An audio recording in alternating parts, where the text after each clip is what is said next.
Hello అండి. అందరికీ నమస్కారం. నేను మీ సరోజినినండి. ఈరోజైతే మాత్రం శుభ శనివారం రోజు చేసుకున్న పూజ అండి. శుభ శనివారం రోజున పిండి దీపారాధన కొంచెం మందిరంలో చేసుకున్నది పెడుతున్నానండి. ఈరోజు నాకు 4వ వారం అవుతదండి నాకు. 4వ వారం విడిగా పీట పెట్టి సాయంత్రం చేసుకుంటానండి. కానీ ఉదయం మాత్రం ఇక్కడ స్వామివారికి చేసుకుంటానండి. పొద్దున్నే బ్రహ్మముహూర్తంలోనే లేచానండి. లేచి అన్ని పనులు చేసుకొని ఇంకా పూజ మొదలుపెట్టేశానండి. ఇంకా ఎందుకంటే మీకు కొద్దిగా పెడదాము ఎన్ని రోజుల నుంచో పెట్టట్లేదు కదా మందిరం వీడియో అన్నట్టుగా కొద్దిగా ఒక 4, 5 నిమిషాలేమో ఉంటదండి. ఏమీ బోర్ కొట్టకుండా ఎక్కడ స్కిప్ చేయకుండా చూడండి. ఎందుకంటే స్వామివారి మీద ప్రేమ ఉన్నవారు తప్పకుండా చూస్తారండి. ఎందుకంటే పూజా వీడియోస్ చూడటానికి ఓపిక కావాలండి. ప్రతి ఒక్కరికి ఇంట్రెస్ట్ ఉంటేనే చూస్తారండి. ఇంట్రెస్ట్ లేకపోతే అస్సలు చూడలేరండి. మీకెవరికైనా ఇంట్రెస్ట్ ఉంటే మాత్రం తప్పకుండా నాకు లైక్ చేయండి, షేర్ చేయండి, కామెంట్ చేయండి. ఇలా చూడండి స్వామివారికి తులసి నీళ్ళు ఫస్ట్ కొంచెం పసుపు వేసుకొని కుంకుమ అలా కొంచెం జవ్వాది వేసుకొని స్వామివారికి పచ్చకర్పూరం వేసి కొంచెం ముందు మనం మంచి గంగ నీళ్ళు కలుపుకోవాలండి. మనం జలంలో కలుపుకుంటే తర్వాత గంగా జలం కొంచెం పోసిన తర్వాత స్వామివారి మీద ఆ తర్వాత పాలాభిషేకం చేసుకొని పిండి దీపారాధన పెట్టుకుంటున్నానండి. ఎందుకంటే ఎక్కువగా లెంతీ అయిపోతుందని ఎక్కువగా చూపెట్టలేదండి. కొద్ది కొద్దిగా మాత్రమే పెట్టానండి ఈరోజు వీడియో మాత్రం. ఇలా పిండి దీపాలంటే మీకందరికీ చాలా ఇష్టమండి. ప్రతి ఒక్కరి ఇంట కూడా ఈ పిండి దీపారాధన చేసుకుంటున్నారండి. చాలా సంతోషమండి. ఇలా 3 వత్తులు పెట్టానండి. ఒక దాంట్లో 3, ఒక దాంట్లో 4 పెట్టానండి. ఎందుకంటే 7 ఒత్తులు అవుతాయని అలా పెట్టానండి. ఎందుకంటే ఒక రంగు ఒత్తి పెట్టానండి. ఎరుపు ఒత్తి పెట్టి మిగతాయన్నీ వైట్‌యే పెట్టానండి. తెలుపు ఒత్తులు పెట్టాను. ఇలా పెట్టేసి చక్కగా దీపారాధన చేసుకున్నానండి.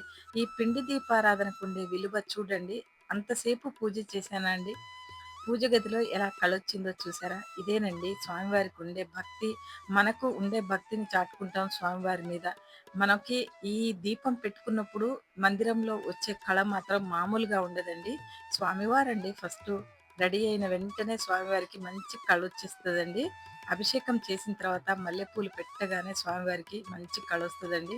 అలాగే ఫస్టు ధూపం పెట్టుకుంటాను. తర్వాత కూడా నేను పిండి దీపారాధన పెట్టిన తర్వాత కూడా ధూపం పెట్టుకుంటానండి. ఇలా కొబ్బరికాయ కొట్టేసి స్వామివారికి నా వ్రతం సాయంత్రం స్టార్ట్ చేసుకోవాలి కదండీ! అందుకే ఇక్కడ పెట్టుకుంటున్నానండి. ఇలా స్వామివారికి కొంచెం వడపప్పు, బెల్లం, పాలు నైవేద్యంగా పెట్టానండి. ఈరోజు మాత్రం అంతా కూడా చక్కగా నా పూజనైతే మంచిగా చేసుకున్నానండి.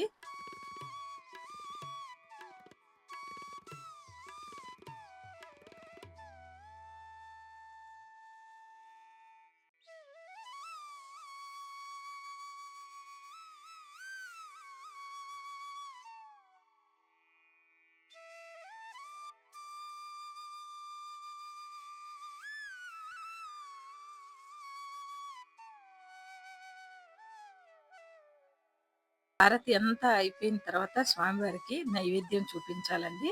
అలాగే మొత్తం కూడా మనం చేసుకున్న పూజకి నమస్కారం చేసుకొని, మన మనసులో ఉన్న కోరికని స్వామివారికి చెప్పుకొని, ఇలా 4 అక్షింతలు మాత్రం వేసుకోవాలండి. చివర్లో మాత్రం కొంచెం పచ్చకర్పూరము, స్వామివారికి జవ్వాది చుట్టూ చల్లాలండి.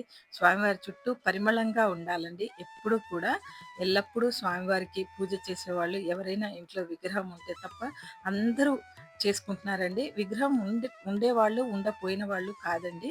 స్వామివారి దగ్గర విగ్రహం ఉంటే మాత్రం ఇంట్లో దీపారాధన ఎప్పుడూ కూడా మనం ఎల్లప్పుడూ మందిరంలో చేసుకుంటున్నప్పుడు శుభ్రంగా, నీట్‌గా ఉండి ఇలా పచ్చకర్పూరం చల్లుకోవాలండి.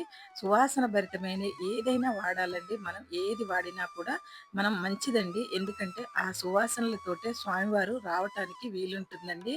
దేవదేవతలకు ఎప్పుడూ కూడా మంచి సువాసనలు కావాలండి. ఎల్లప్పుడూ కూడా ఇలా జాజి పూలతో హారతిచ్చానండి స్వామివారికి. జాజి పూలు మా వారు తెచ్చారు నిన్న. సన్నజాజి పూలు. విరజాజి పూలండి. ఆ జాజి పూలతో చక్కగా హారతిచ్చానండి.